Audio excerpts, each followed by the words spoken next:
You are live. Thank you. No formal action taken in an executive session discussing pending litigation. Thank you, Mr. Elman, for your report. Is there anything further under your report? No, that concludes the county attorney report. Thank you. Thank you.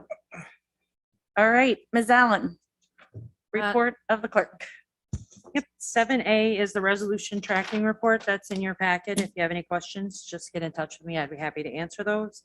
7B, through the 2022 budget, we are reclassifying one position from a senior legislative office specialist to a second deputy clerk. That is Samantha Hogan's position. So that's being done through the budget, but we need permission to fill it. Okay, that is 7B. Let me just catch up there. Do I have a motion, Supervisor Garrity, second by Supervisor McGowan? Any discussion or questions for Amanda? All those in favor, please say aye. Aye. Opposed? That carries. That's it for me. That's it for you. All right. Thank you, Amanda. Supervisor Hogan, I think you're around. I'm not sure if you're available, but we can go right into it. If there's any questions, Supervisor Hogan is here. Request to amend table of organization and salary schedule for a new position in employment and training. Actually, it looks like there's two. And deleting two of the old counselor positions. I'll move it. Thank you. A and B. Second by Supervisor Conover. Any questions, discussion? Supervisor Hogan, did you want to mention anything about these? We covered this in committee. It's basically taking two people that are already there and just changing their, because recognizing the scope of work that they're actually doing. Did you work with Ms. Nenninger on that? This is through Liza, and Liza deals with that. Yes. All right. I'm hearing up here that yes, Trish did have her eyes on this too. Great. So that's good. All those in favor, please say aye. Aye. Aye. Opposed? That carries. Thank you. Anything further, Supervisor Hogan? Any last minute bringing it to the floor? Okay, great. Thank you. All right, Supervisor Beatty, we have something from Government Ops. Request to amend the table, create and fill a new position of legal recording clerk in the clerk's office. Do I have a motion for that? Supervisor Garrity, second from Supervisor Conover. Any discussion? This came through committee. Correct. And they're deleting one of the old clerk positions. Very good. All those in favor, please say aye. Aye. Opposed? That carried. Supervisor Frazier, she's not here today. Maybe we can have some help from Supervisor McDevitt. Looks Basically, like, yeah, go ahead. go ahead. It just, it reads as it reads. That's basically to create and fill the new positions and basically at the salaries indicated. So it's is what it is. All right, so I'll take a motion for 10A and B. Supervisor Garrity. Yes. Thank you. Supervisor Conover. Any questions? That came through committee this morning, correct? Mhm. Yep, okay. All those in favor, please say aye. Aye. Aye. Opposed? That carries. All right. Okay, these are new positions, correct, Ryan? That's correct. For C and D. They already have something in for the 2020 budget, but these would be brand new ones. Yeah, the 2022 budget, she requested 2 public health educators. She was given 1.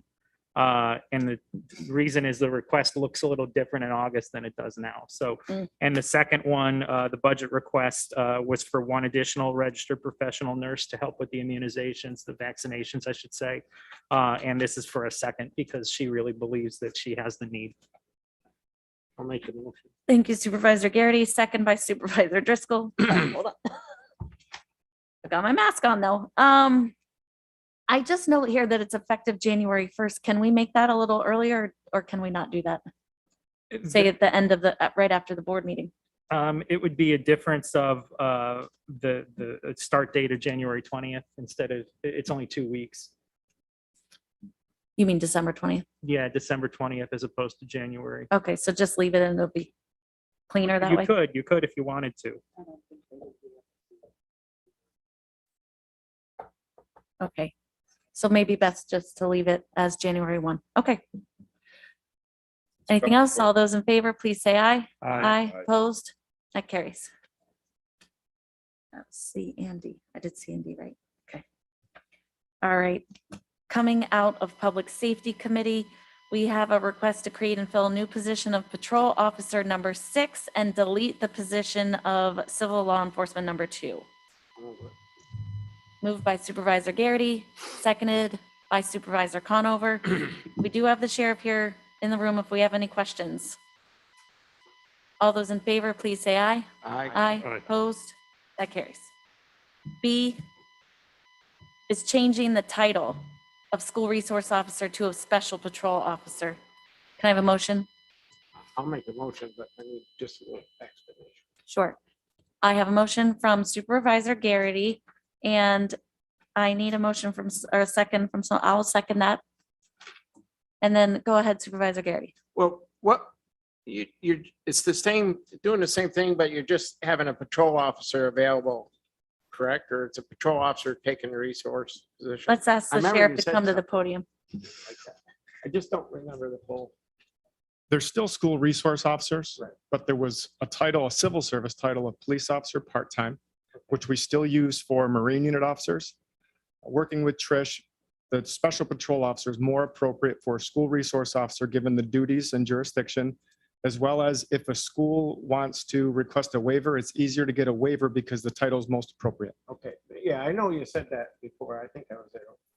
Okay. And may I just clarify one point on the last request? Sure. It says in here, I noticed, to be effective December 20th, 2021. The gentleman who is in civil law enforcement officer position number 2 is still working. Will be working through, we have a retirement date with the treasurer's office. It'll be through that retirement date in January. Then it'll be removed from the table of organization. Then we would create and fill. Okay, we may need to make sure we clarify that. Do you need a separate resolution? You don't need a separate resolution, but you just, if you could make a motion to amend that request. Okay, we'll make a motion to amend the deletion, that won't take effect until January. I would say effective upon the retirement of the employee holding that position, civil service law enforcement officer number 2. Can you give us a date? I know it's January. We have 3 in January, and I don't want to mix it up. It's I believe sometime in the 3rd week of January. How about we just say the end of the month, January 30th? We can clarify that. Well, because you're Oh, we can creating fix one, it so until, as long as the committee's okay with us changing it for the resolution, we'll get it straight. okay, we'll fill in the exact date, okay, Oh, committee? fine. Thank you, Supervisor Garrity. Second by Supervisor Conover, yes.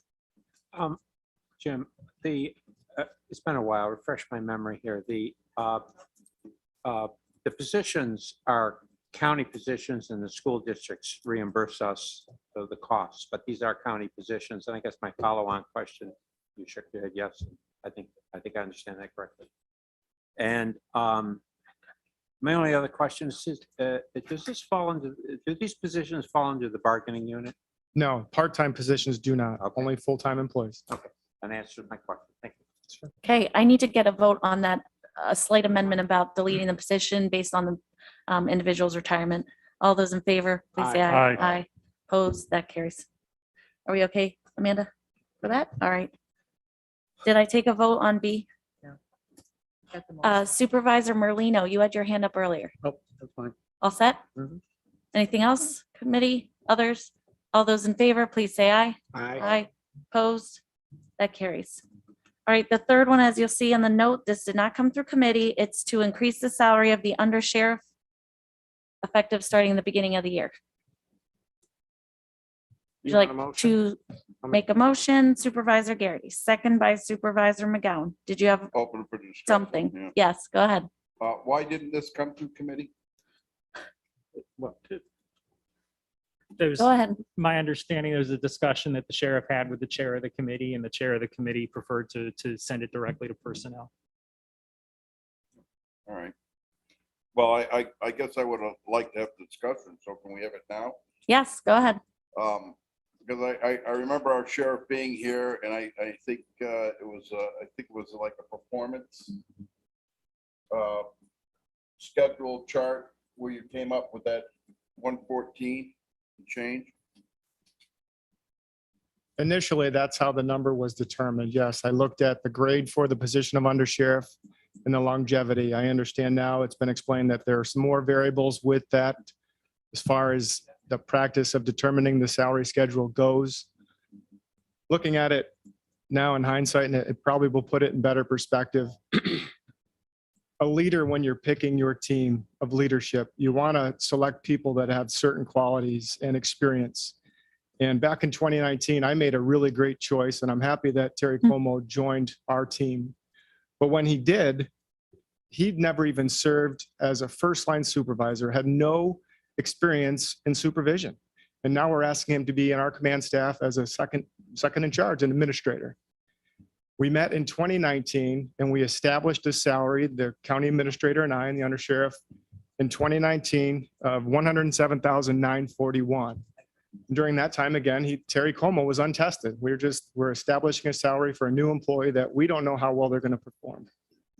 If you take that number and you just add COLAs for the following 2 years, or you compare it to the salary increases that have been added to our union employees through collective bargaining, getting to 114,514 it's a reasonable number. It's consistent with where we should be. That doesn't take into account merit or any change in grade or anything additional. I know a lot of times when we have someone coming in a new position, we, don't always fill them at the position where the person left. For instance, a person leaving typically has a lot of experience, so their salary may be higher than the new person coming in who has less supervisory experience. And my understanding is that our last undersheriff left at 106. Is that correct? 106,000? I didn't come prepared with that number. My apologies. That's okay. I believe that's where it was. I did do a little bit of research when I saw this one coming up on the agenda. Supervisor McGowan. All right, I just to follow up, because I'm just, the phone is rang a couple times, and Sheriff, I agree with you. I believe Terry was a phenomenal choice. I have a lot of respect for him. But the phone calls that I've really got, the agreement, at the particular time, because he was coming out of retirement, and I guess that was $35,000 plus his retirement and blah, blah, blah. And I see that he is really a step forward, and has been a huge plus for the department. And I don't have a problem.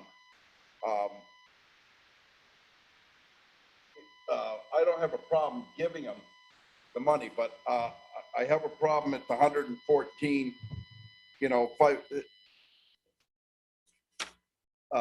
that large amount of money on a table of scale, because of the way it's handled. I don't have a problem going back to, the other, the 106. And, I got a list here of the different undersheriffs. Hamilton County, 78,000, Washington County, 90,000, Essex County, 74,000, Saratoga County, 102,000. And not that I want to, keep those comparisons but I don't have a problem starting off, and I believe it is budgeted. Are we budgeted for 106,000 for the undersheriff for next year? I can ask that question. Is that a suggestion to amend the proposal to 106,000? I'm thinking in all fairness, because what it's going to scare me is people are going to see this as a huge, they're not going to know everything. And then all of a sudden, the last undersheriff was making 106, but the new undersheriff's going to be making 115. And the other employees are going to say, well, that's a heck of a raise. And I don't want that to happen. So at least we could say, look, he's getting compensated for what the undersheriff, and then we can move through with the process of, going through the new salary chart. What do we call it? May I clarify? Sure, go ahead. Kind of goes along with what Supervisor Bramer said. So the salary for the undersheriff in 2019 was 106,000 and change. If you, which is consistent with what we do with all of our employees, if you took a COLA from 106 for 2020, 2021, carry that into 2022, we're within hundreds of dollars of the range of where we're at. Please understand that the salary for the undersheriff Terry Cuomo made no agreements with anyone to come in and serve the county and our residents at a salary of $35,000. If you go back to the adopted budget for 2020, the salary for undersheriff is over $107,000. It was reduced based upon his personal preference and the issues with retirement, but there were no agreements to try to go to. And a salary was agreed upon for the undersheriff for 2020 for $107,000. It was agreed upon between the county administrator and I, and then approved by this board. I believe all the members who are in here approved him to have a salary of 107 for 2020. I don't know why you would reduce what you've approved 2 or 3 years later. It seems contradictory to me. I think so many are focused on the fact that the salary, it appears as though to some who are not informed, it looks as though the salary may be increasing from 35,000 to 114, which just is not the case. I never submitted a resolution request to reduce a non-bargaining unit employee's salary. It was reduced, but the salary for the undersheriff is not $35,000. Well, Sheriff, I do want to, I did some Googling and found the Post-Star article where the undersheriff was lauded for requesting the reduction in the salary to 35,000. He had to make the request because working with a financial planner, it was determined that was the best for he and his family at the time. Right. I don't But- want to get into his, but I'm just saying this board did reduce it at his request. It wasn't that we came up with it out of nowhere. We have a resolution. I'm not saying that, but prior to that, the board also voted and approved Terry Cuomo to have a salary of 107,000 plus 2 years ago for 2020. So again, if you approve that then, not knowing his experience, not knowing how well he'd perform, now you know everything this man offers to Warren County. And I know personally what he does for our sheriff's office. I think reducing the salary of what you approved 2 years ago by $1,000 would be a huge slap in the face. And you can easily articulate this to people. I understand your constituents are going to call you with questions. And I'm not asking you to advocate for us. I'm not asking you to argue for us. But I think if you're armed with information, and I think I've explained it relatively clearly, they may not agree with you. They may think you're still wrong. But if you know you're doing what's right, then that's right. Supervisor Garrity. Well, the only statement I was going to make is the salary is the salary, irregardless of who's in there. Right. And so that's what you really got to look at. You got to look at if the gentleman hadn't requested to do it the way he did it. So you take it, and I do believe what Sheriff is trying to get across is it wasn't 106. You would have gone through the salary schedule. It would have showed an increase based on the 106 up to a certain amount. And then this past year would have been potentially increased again to a certain amount. So, I mean, we ought to try to get to that certain amount. And I don't know if this is above the certain amount that it would have ended up as, but I think what everybody's got to forget is there's going to be a salary for the undersheriff irregardless. If that gentleman said, geez, I want to give you back $50,000, that's good. And it worked out for the county. But I think if he had left the job, you would have had to pay somebody else the salary. So I think what we need to do is get to that where we would have been going into 2022 perceivably. And if that's different than what the sheriff is requesting, he can make his case for that. Right. Or the people who did the salary schedule could enlighten us. I think it's important that we remember that we will have to pay an undersheriff one way or another. And the salary study that was done, the highest of our surrounding counties was what, Brad, 90,000? 102 at Saratoga. Okay, 102, okay. 220. I see you, Ron. Brad had his hand up. Yes, And then, to amend that from 106, I don't have a problem, amending that to 107. But I really would like it to come to committee. I don't want to take anything away from, Terry. I believe he does a good job and we have that budgeted. But I don't know what the budget numbers are, all right? And not going through committee and Jim, our sheriff is, Sheriff, you presented a really good case and I really would like to, but I really think that let's get it right there, get it back to committee and get some, some numbers out because, you bump that up to that, the next thing, are you gonna come and say, well, look, I deserve more money because now Terry's making more money. I don't know, you know what I'm saying? And then it becomes a snowball effect. So I'm just, is that something that the board, would really to do is, I know we have X amount budgeted for next year. That's just my thought, but I'm only one of 20. Supervisor Conover. Yeah, I mean, correct me if I'm wrong, but I mean, we benefited financially hugely when Terry came on board because he was at a cap on his retirement. Now he's been able to transition out of retirement to the position, and I agree with the chairperson and Garrity and everyone here. I mean, position pays, so basically, if we've gone out and hired somebody, we would be paying this amount or thereabouts, and I think that kudos to Terry coming over when he did, or what he did, and he probably at that time had to learn.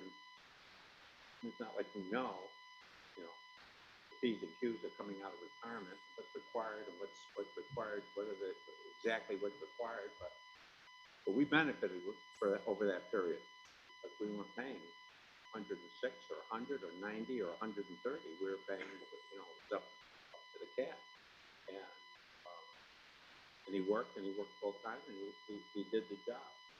So, I don't think we should be bashful about saying, thank you.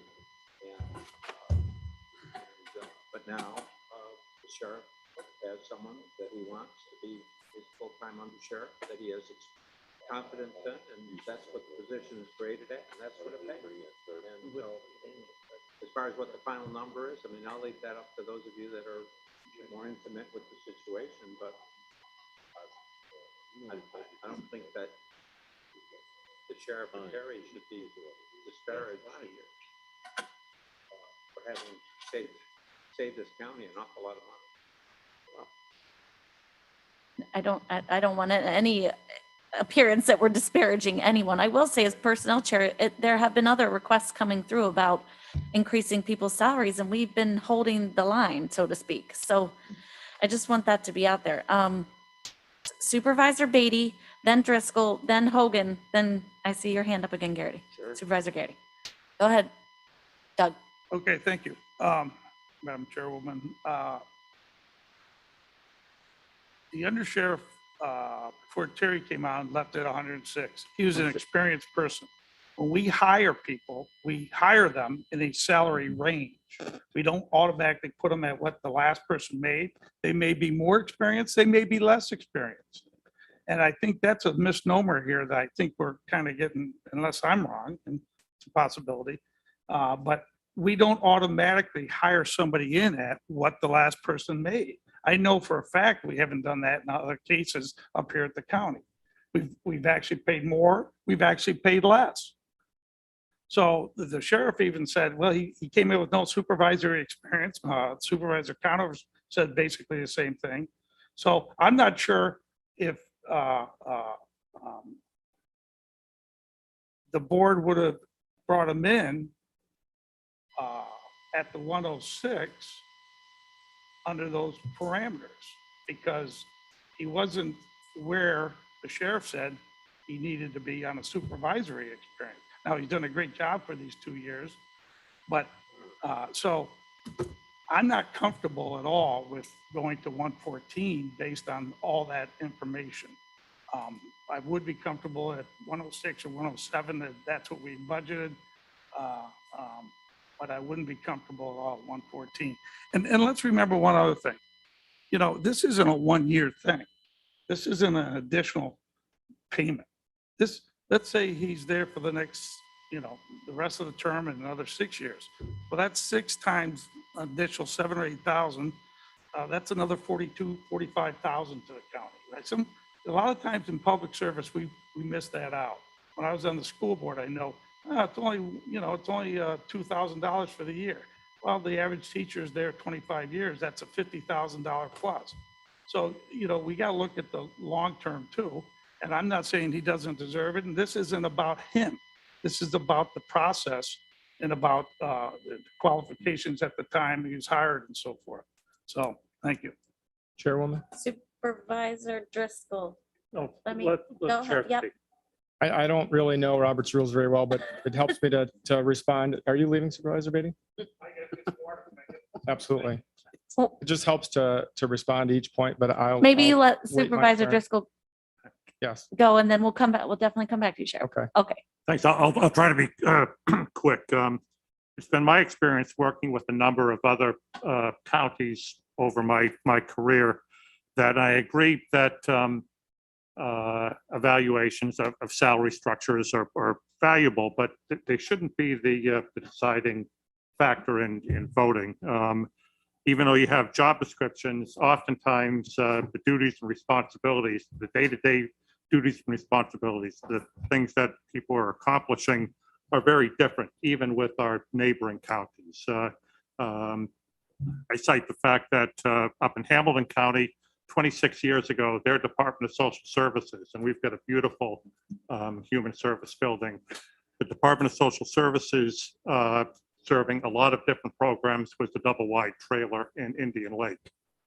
So it's not really fair to assess what's going on in one county versus the other. Just a suggestion that we can look at those rates, but to compare ourselves with Saratoga County, Washington County, or Essex County isn't the end all as far as I'm concerned. Thank you. Supervisor Hogan, or do you want to go, Sheriff? I'll wait. Okay. Supervisor Hogan. Thank you, Chairwoman. I just have a question. It's my understanding, and this is in no way reflective of anybody's job performance, these questions, or even this whole discussion. And I think we need to be very, very cautious in the language that we use to avoid any appearance that it is. And that's on both sides of this discussion. But my question is this: it's my understanding that this individual is a retiree. So does this salary displace any of the retirement benefits that he's receiving? Does it have any impact? Are we, are we skating the line on the perception of perhaps some sort of double dipping? I don't know. I guess I don't know if this is a question for you, Sheriff, or for the county attorney. I can answer it. It does, he will have a reduced benefit through retirement. So, but again, that's a choice that he's made. But for the county and the residents, having a retiree in a position actually represents a savings because the county's not paying into the retirement portion as fringe for their salary. So having Terry Como in that position actually represents a savings to your taxpayers. But he is also receiving retirement benefits. He is. Okay. And the salary range doesn't have any impact on that, or?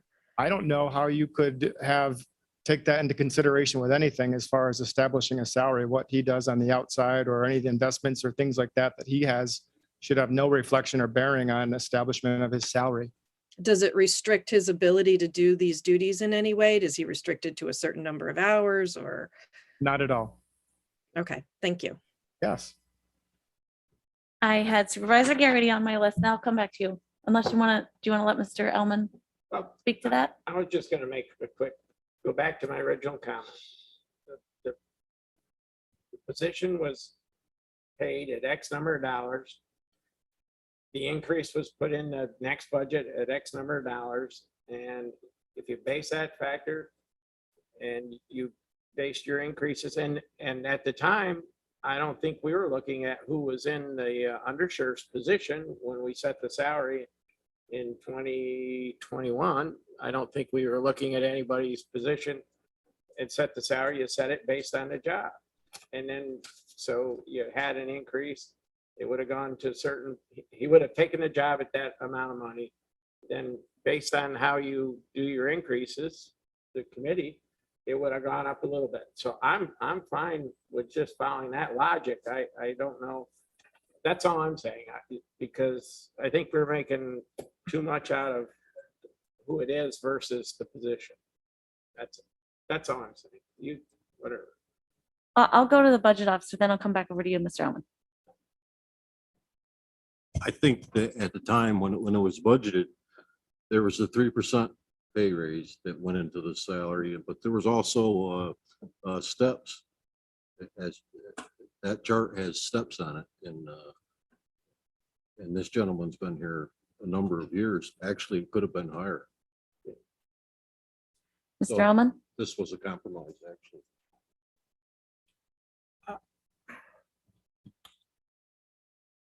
I wanted to clearly state and amplify what Sheriff LaFar said on the law.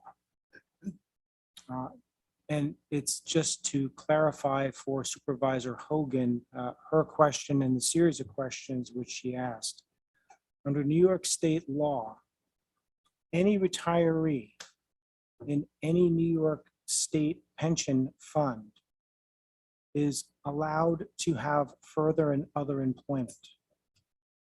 The exception is if the retiree is not turning 65 years old in the current year of earning, in this case 2022, there is a cap on how long he or she can collect pension benefits from the plan administrator.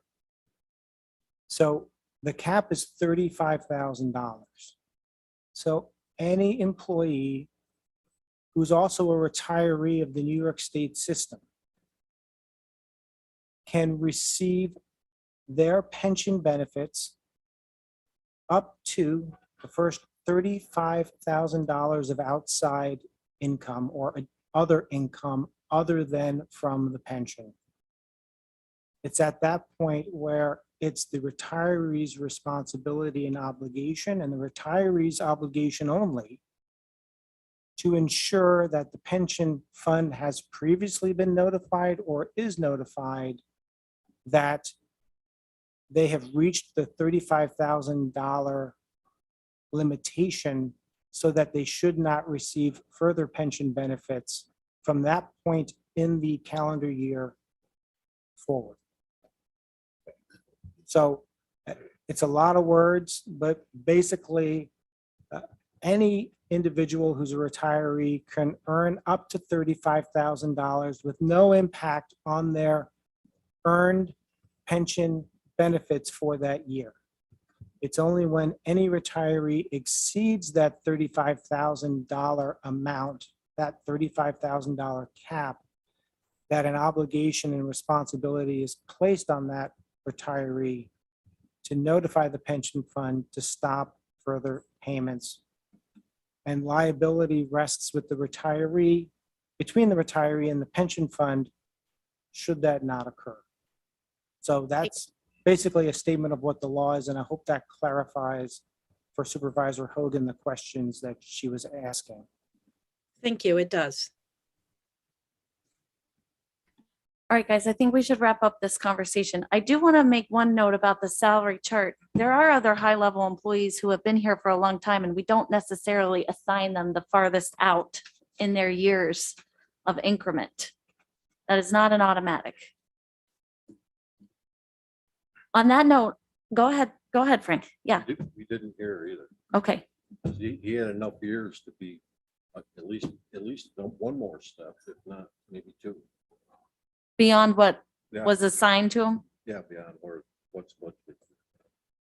Thank you. I'm going to call the question. Unless there's any further discussion or that type of thing. I don't know. Yes? What is the question? The question is raising his salary to $114,514 effective January 1st. I have a question. Yes. Where does that fall in our salary chart? Can somebody tell me? Sure. This position under sheriff is a grade 20 on the non-union chart. Okay. So that salary is the 25th increment for a grade 20. Meaning he's been here 25 years in that position. the 25. He's years- eligible for, You become eligible for the 25th increment when you've had at least 25 years of county service, how many years of service has he had? 30. Supervisor Garrity. So is it realistic for us sitting here to believe that if this gentleman received that salary of whatever, it wouldn't be out of the realm? And it would be in line with what potentially the budget officer and the folks that set the salary would have come up with, irregardless of this other deal about the 35,000? I think that's the question the supervisors are gonna answer right now with a vote. But no, I'm asking the people who would have set the salaries. Did you folks set this salary? I was not involved with that. That was prior, I don't remember who was personnel chair, but Frank remembers apparently that there was a discussion Well, about what his we- salary increment. Go ahead, Frank. That's what we budgeted for. so you budgeted for this, For this, for the 114, whatever. and you're comfortable with that? As far as, well, yeah, I mean, it was in our budget. I set, I budgeted for that, so yes, I am. Okay. Frank, I just want to clarify. Are you talking about when he first came on board or for 2022? 22. For 22? Yep. Okay. All right. All those in favor, please say aye. Aye. Opposed? I saw 3. That carries. All right. Anything else, Sheriff, for us today? Okay, thank you.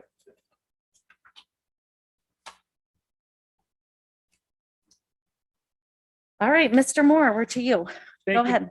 Thank you, Madam Chair. 12A, I alluded to earlier today, much earlier today in the Public Health Committee meeting, and this is to assist the Public Health Department in recruiting contact tracers. These two resolutions, 156 and 490 of 2020, they capped, they each created up to 10 per diem positions for contact tracers. So what we're proposing to do in this case is to strike out the 10, replace it with 35. Knowing that'll make it a little easier for payroll to handle the change. And it will make it so that she effectively has an unlimited cap on the number of bodies that can serve as contact tracers. Thank you. I'm very much in support of this. However, we can give them flexibility, I think that's great. So Supervisor Driscoll on the motion, second by Supervisor McGowan. Any further discussion? All those in favor, please say aye. Aye. Opposed? That carries. Thank you. 12B is a housekeeping item. The tentative budget was introduced before the new county attorney was appointed by the Board of Supervisors via Resolution 463 of 2021, and also before the special assistant position was created by the Board of Supervisors pursuant to Resolution 462 of 2021. So the 2022 salary scale amendments that are reflected in this agenda item, they reflect the 2021 salary scale amendments that the board already made for these positions pursuant to Resolution 462 of 2021. So it's basically just a timing issue where the budget was in before we did these positions. The board already amended the salaries for 2021, and this is just to carry forward those amendments into 2022. 22. Thank you Supervisor Garrity. Second. Supervisor McGowan. Any questions? All those in favor, please say aye. Aye. Opposed? That carries. Thank you. Thank you, committee. And the third item, this is in reference to, if you recall last year, we had a situation where 3 high-level employees in public health, the director and the 2 deputies, if you will, Pat Belden and Val. Val is the deputy who oversees the nurses. They, because of COVID, were in a situation where they could not use all of their accrued time off. Because they're employees who were hired before 2012, the way they accrue their time is they get it all in a lump sum in the beginning of the year, and they need to use it before the end of the year or else they lose it.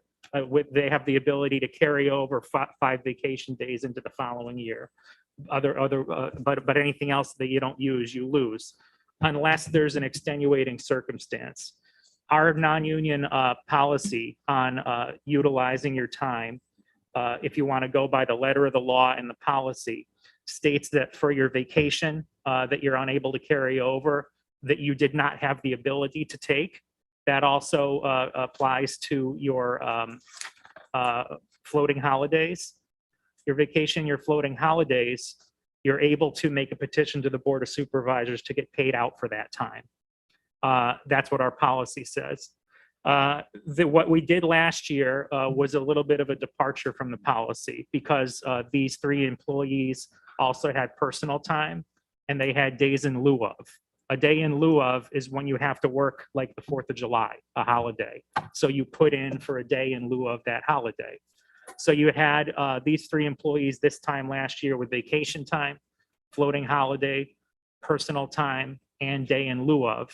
And rather than go down the route of cashing out the vacation time and the floating holidays, the board made the decision to just allow them to carry all of it over and to hopefully utilize it in 2021 because the pandemic would be over.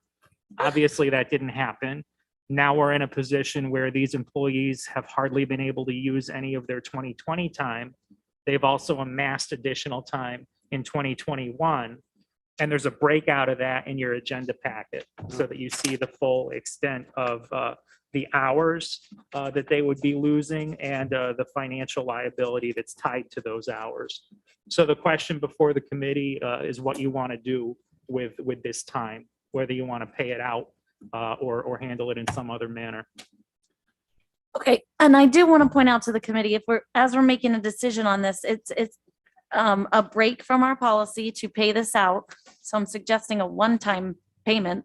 We try to make this a one-time payment. And also that it's my understanding, I think what you just said, Ryan, is that we typically do pay out vacation and floating holiday, but not the personal and the days in lieu of. Is that correct? That's correct. Yeah, the policy states that personal time has to be used in the year in which you earn it, and the days in lieu of have to be used within 6 months. So the policy doesn't provide for a carryover of either of those two or a cash out of either of those two. So if you want to handle those two in a different manner, we're essentially doing what we did last year, and we're doing something outside the scope of the policy to reflect an extraordinary circumstance. Right. I just want to make sure the committee understood that. I mean, I feel a little bit more comfortable with the payout of just the vacation and the floating holiday, but if we go all the way, we should try to say that these are extenuating circumstances related to that. Supervisor Garrity, and then Driscoll, and then the treasurer. Well, I just want to make sure that we're treating everybody the same because based on their COVID. I have tried very hard to get a report from HR regarding anyone else who's out there with this situation. And my understanding is that there were a couple, they have been notified of this opportunity coming up to committee, and they are electing to take their time rather than to request the payout that we are offering here to these three. So right now, it doesn't look like there'll be any time for these 3 employees to take in 2022, even within 6 months. Do they want it this way? I believe they want the payout, Okay, yes. then I'll make a motion, we do it. Thank you for the motion. Second from Supervisor McGowan, and then I'll go to Supervisor Driscoll. Great, thank I'm sorry. Go ahead. Yeah. Thank you, Chairwoman. And thank you, Kevin, for asking the question that I was going to ask also. I would like to vote on moving this to the full committee, and then after that, consult with the county attorney as to the appropriateness of my voting on the matter at our board meeting. Okay, So. that's fine. Thank you, Supervisor Driscoll. Chairwoman Saber, did you want to say something quickly? And then I will go to you, Treasurer. I do. I'm stepping in and out for a couple of commitments, but I did want to say what Supervisor Garrity just pointed out, I think is really important, that it's fair to everyone. And I had Administrator Moore do a complete look through the entire county. And there were department heads that were in this situation, but have elected to take their time. I'm in full support of this, but in the interest of being fair, I'll just remind everyone here, you just took your own policy in the vote that you made previously, where every single department head is not at their full years of service. Just be prepared to answer that question from some very upset department heads that are going to say to you, I've been here 20 years. 15 years, 10 years, and you aren't paying me at my max. So in the interest of being fair, I think what you just did here today for the payouts and looked at every single employee was incredibly important. Thank you.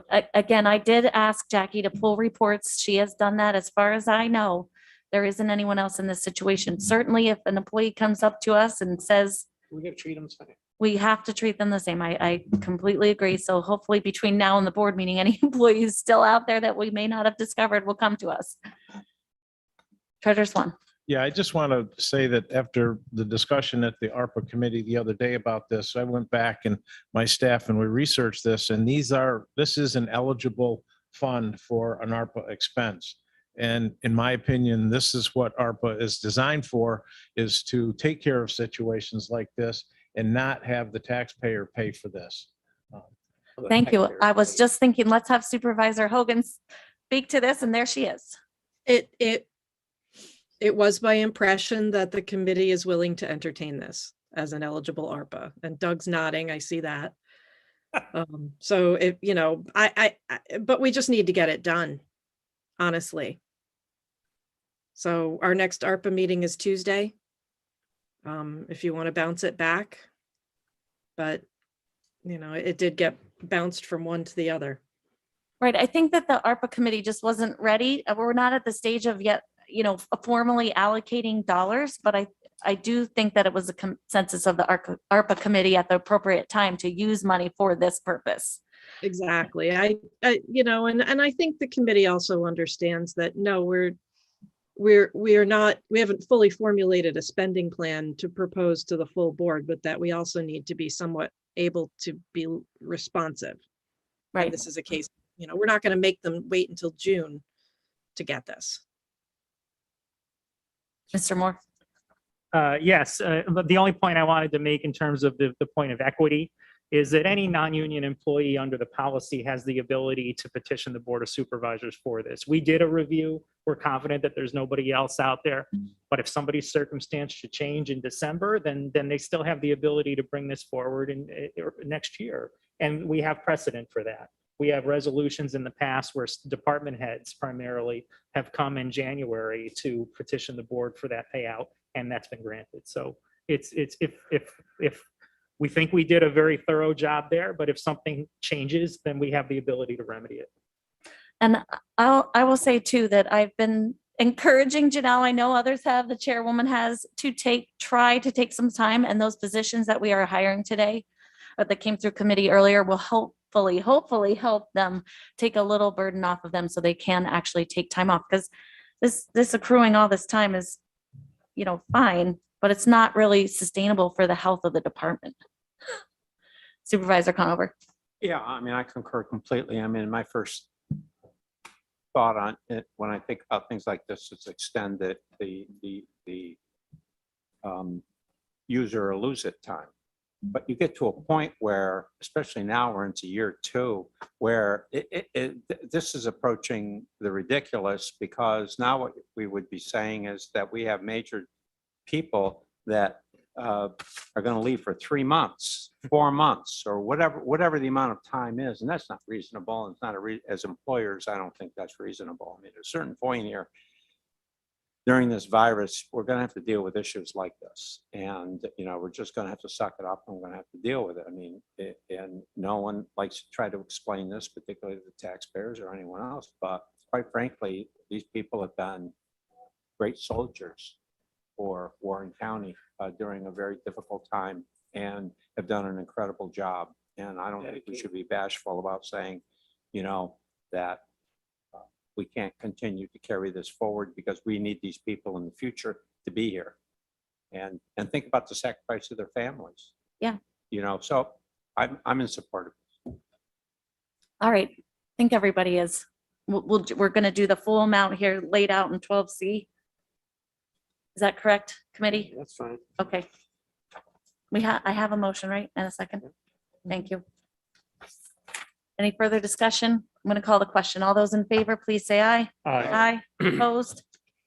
That carries. Thank you. Anything further, Mr. Moore? No, nothing further. Thank you, committee. Thank you. Chair. And your report. Thank you. Thanks a lot. Just one little thing. Yes. Gary. My understanding that we did not move the undersheriff to the far end of his years of service. Is that correct? The 2022 scale, the salary, I got to check it again. The grade 20, 25th increment. Right. And he has 30 years. His start date at the county was August 13th, 1990. And his start date as undersheriff? His start date as undersheriff would have been January 1st, 2020. When did he retire? Retired, I believe, I'd have to go back in my notes, but when he retired from the sheriff's office, it would have been a couple of years before he became undersheriff. And there was no gap in service because he was a county coroner. Thank you. I can give you one example right now. But I guess I don't know if I want to, I feel like it's getting into an individual person's performance. But there's at least one department head who we are basing her number of years on less than her full amount of time at the county, much less. All right, in any event, moving on. Item number 13 is a request to amend the table of organization and salary schedule for 2022 to defund all of the stipends, majority leader, minority leader, and chair of the board. This is something that we've heard a lot about this year. And I think based on a lot of supervisors' desire to see fairness and equity and to remove division and probably remove some litigation, as was mentioned earlier today in our county attorney's report. And as a reminder that we're really in this together, we're all in this together.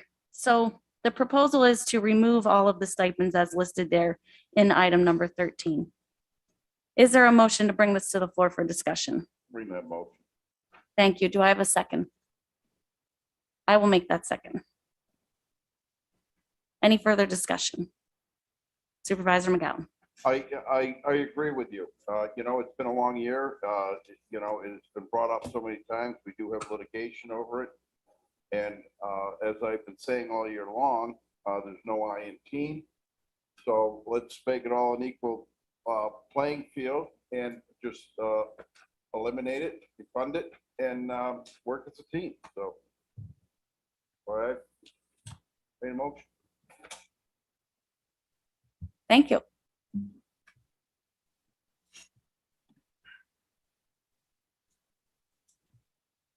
Supervisor Conover, Well, sure. I mean, you'll bite? surprise, surprise, right?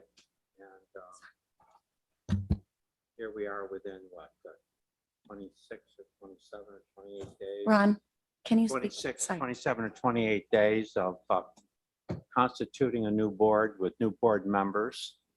And the new board will, regardless of who's chair, will constitute their own rules. And I would have voted and wanted to vote for deleting this throughout this entire year. It's curious to me that it appears now, especially because it will be up to the new board to decide what rules they wish to have going forward. And I think for us to take action now at this late date prior to the new board in the first week of January is it's unnecessary. And that having been said, if you wanted to put in front of me at this late stage to, suspend the salary of the minority and majority leader from now to the end of the year, I don't know how I would vote. Up till now, I would have voted not just yes, but heck yes. I might vote yes on that. But if you're going to start throwing logs on the fire that haven't even been discussed or considered by the board, and there are other logs, there are other issues I suppose we could put on the fire as well. It's So I would say at this stage that this item should be tabled by this committee. It will be entertained by the new board in January, which is appropriately what should happen. And so I would make a motion at this moment in time to table this matter. And I would ask for the support of the committee to table this matter. And let's let the new board in January deal with the issue as part of their organization. And because we have new board members coming in, and we shouldn't be dictating anything to the new board members as to what they should or should not be doing. And that's my position. So I would make a motion that we table this matter for a lot of reasons, up into and including the lateness of the hour. I'll second that motion. There's a motion and a second. I'll just say, people have asked for this discussion to happen. I'll call the question. All those in favor of tabling the discussion, please say aye. Aye. Opposed? I'm opposed. I'm opposed. That carries. Moving on. County Treasurer.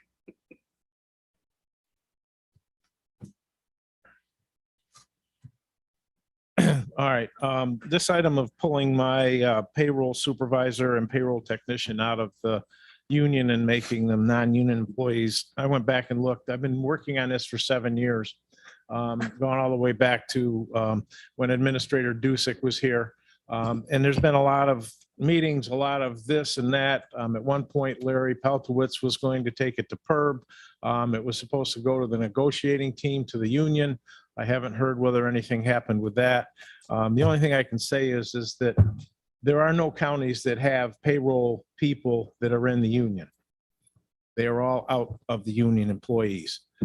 There's just a multitude of reasons why this should be. One of them is that over the course of the last 10 years that I've been in the treasurer's office, there have been multiple times when the negotiating team has asked my payroll staff to work up figures and estimates and so forth to take to the negotiating table to work against the union. And that kind of, to me, rubs the wrong way when you got somebody that's in the union working on some of that stuff to give it to somebody to fight against the union. So it's just, to me, it's a conflict. I would request that I'm pretty much done with this. So I'm asking that this committee refer it to the board so that we can have this and get it done. All right, One and way I or have the a other. motion to, for the request to remove these two positions from the CSEA union. Supervisor Garrity, I have a question first. Supervisor McGowan, I'll make the motion. and I'll second. Go ahead, Okay. Supervisor Garrity. My question is, if we have a procedure to do this, why don't we just garner the negotiating team or get a hold of, have we written to the union and requested it informally? Yes. Treasurer Swan? The Yes. answer is yes. How Okay, long ago? Multiple times over the last 7 years. But I mean, recently, 19 probably. 19 or 20. So why don't we just revisit it through the proper channels? And then if they deny it, then we'll have to, They have denied it. but I don't know. I don't know what the procedure, I guess that's what my question is. I'm asking what the procedure is. If the union blocks, what can we do as the next step? We take them out of the union, then it goes to PERB, and the PERB makes the final call. And that's what I'm asking for here. Okay. Let's just get it All to right, PERB fine. and make the final call, and then it's done and it's over with. As long as we're comfortable doing that, it's fine. Supervisor McGowan? I've been here for 4 years, and Treasurer Swan has brought this up in time and time again. And being a business owner in a non-union, but also having good friends that have been in the union, I have the utmost respect for the unions. But in this particular case, I can see the conflict that our treasurer sees. So for 7 years, he's worked on this, and I can tell by his tone, he's really had it. So can't we get it to Perks and move forward and get this done? I'll call the question. All those in favor, please say aye. All right, hold on. Go ahead, Supervisor Conover. Yeah, I mean, I want to go back to Supervisor Garrity's. We have a contract with the union. We have agreements. what are the implications, perhaps for our county attorney, perhaps for Ryan, of acting unilaterally relative to the agreement? Now, I'm not saying that at this moment, whether we should or we shouldn't. I just want to understand the implications of acting unilaterally on an agreement, a contract we have with the union. That's my question. I think that at some point, they're going to need board approval to do what the treasurer is asking. I will ask Administrator Moore if you have any thoughts. Yeah, that's why it goes to PERB. The PERB is the Public Employee Relations Board. They exist in order to resolve these types of Right. problems. When you have a situation where the union alleges that it's an improper practice, we'll both make our cases and PERB will resolve it. That's all I'm looking for, is to get it to that point so that we can put this to bed. That answers my question. Thank you. That's fine. Go ahead. Any further discussion? Supervisor McGowan, last one for you. So make it good. Thank you. No, I mean, like I said, if treasurer's one is correct in saying that there is nobody in the treasurer's department in the state or counties that are in the union, then, you know, there shouldn't be a problem here going through the perks. But I believe this is really what needs to be done. So thank you. So you got a motion? I do. Yep. Any further discussion? Looking at you, Supervisor Conover. Make sure I don't miss I you. just want to be clear in my mind that it would be best if we had, if both parties agreed that this should happen. We don't have that agreement. And so if we do act unilaterally, we should expect that there's going to be is a correct word, grievance? And somebody's going to deny that grievance, and then it's going to be resolved in front of the Public Employee Relations Board. Ryan? It would be my hope, especially if we have unanimity or close to it from the Board of Supervisors, that we believe these positions are properly out of the unit. It would be my hope that we'd be able to take that resolution back to the union and sit down with them. They're good negotiating partners. So it'd be my hope that maybe they would consent to it and we wouldn't have to go through PERB. But if they don't consent to it, then we go through PERB. That's fine. That's fine. All those in favor, please say aye. Right. Aye. Opposed. That carries. Thank you. I would like the committee's approval to remove item number 2 from the pending items list. Mr. Colvin has given us update on the Nova Times, and I think we have a good plan in place. Is that all right with everyone? Good. Yes. Thank you. And then we still have this formalization of the Employee of the Month program. And to be honest, I haven't made any progress on that. Okay, we'll leave it on. We'll leave it on. You want a motion to adjourn?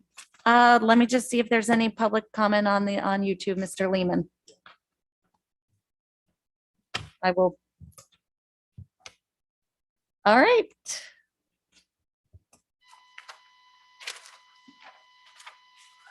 Not hearing anything, I'll call for that motion to adjourn. Supervisor Garrity, second by Supervisor Conover. All those in favor, aye. Opposed?